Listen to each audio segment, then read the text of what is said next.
So this week I have Life, which is a sci-fi alien-y movie. Is this film original?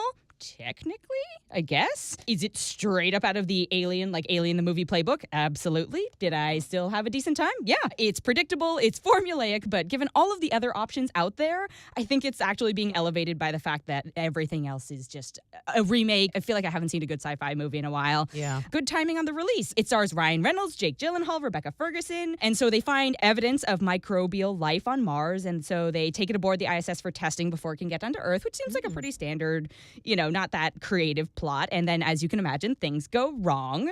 So I've seen a ton of movies lately that have been 2 hours or more when they need to be maybe 90 minutes, if that. So this one, thankfully, just sort of jumps right into the plot and hits the ground running.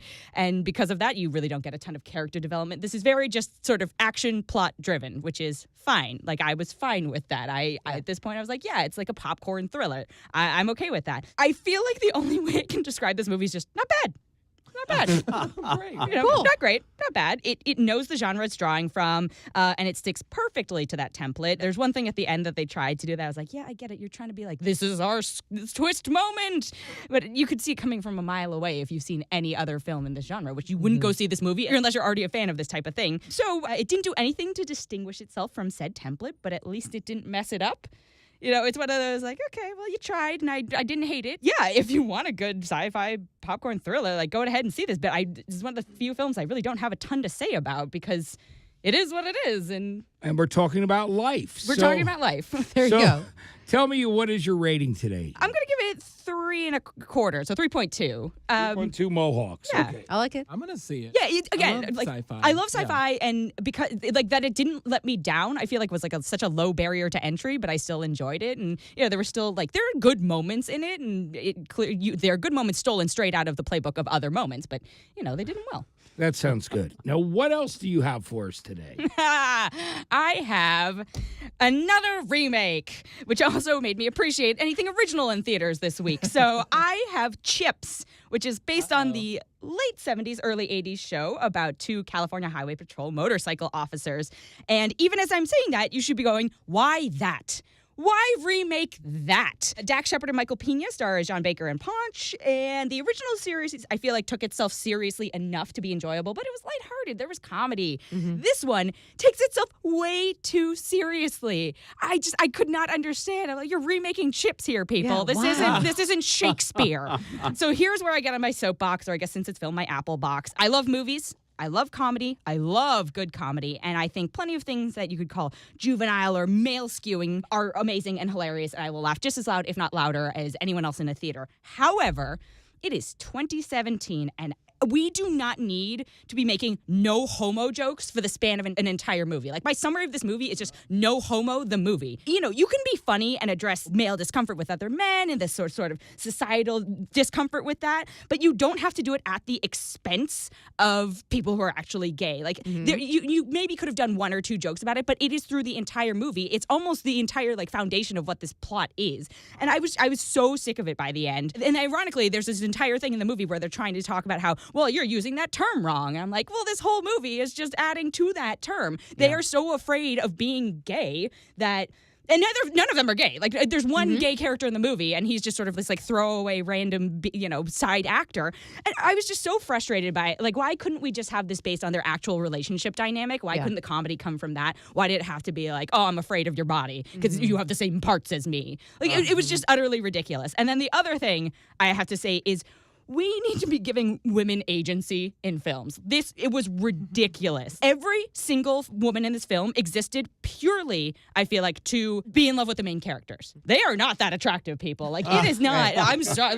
So Dax Shepard wrote and directed this, which I'm sure is probably part of the reason that every woman in this film. I was thinking about it, and there was not a single plot point involving a woman that did not involve also them commenting on the male attractiveness. It was really frustrating. So Dax Shepard wrote and directed it, and he's married to Kristen Bell, and she is in it, and her character is so one-dimensional. I'm like, why did she agree to do this? Yeah. What? She literally is just the most superficial trophy wife part, and I'm like, she must really love him to agree to be in this trash because this was trash, and it made me really frustrated with the entirety. There was not a single female cop in it that was not somehow involved romantically or interested in. I'm really bummed that Dana wasn't here last week when we had them in, so she could have given the review right in front of them. That would have been great radio. I would have loved to ask them, like, why, guys? Why? You seem like pretty enlightened people. I'm a fan of most of your body of work. Why is this what you think we're reduced to? And who approved this? Who was like, yeah, this is fine. It's 2017. Let's go back to the Stone Ages of thinking about gender and race and sexual orientation. I'm so frustrated. And it's so silly, right? Because it's a movie as meaningless as CHiPs that didn't have to go that direction. It did not have to do these things. You could have done a buddy cop comedy and not touched on those subjects and still been funny, and it just completely ruined it for me. So, there are plenty of other things wrong with this film. The pacing is really off. It's a movie that's basically a bunch of motorcycle porn, right? It's just a bunch of motorcycle chases, and those were boring. Like, cinematically, I found them to be boring. I was just like, yeah, okay, vroom, vroom, yay, you're on the free, okay, That's not, you fell down? Okay, great. It was so frustrating to watch. And I was getting more and more angry during the film. If you want to see something that's actually funny, that's a necessary remake, but still funny, and it's a cheesy TV show, and it's a cop buddy film, go watch 21 Jump Street, the remake, because that was something that did it well. Yeah. Oh, yeah. Adapted to modern times, didn't need to do all the things that CHiPs did. That was funny. I was really frustrated, and there were parts that I did laugh at. There were plenty of funny parts in the movie, but it was absolutely outweighed by the just completely,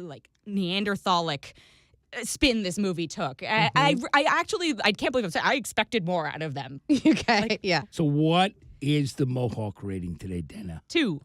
2.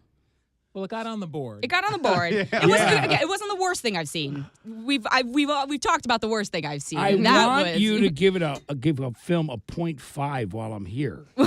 I mean, I got to find something that you think is bad enough. I'm looking forward to that day. I'm not, because that means I waste 2 hours of my life. Yeah. Yeah, I'm glad I missed the screening for this now.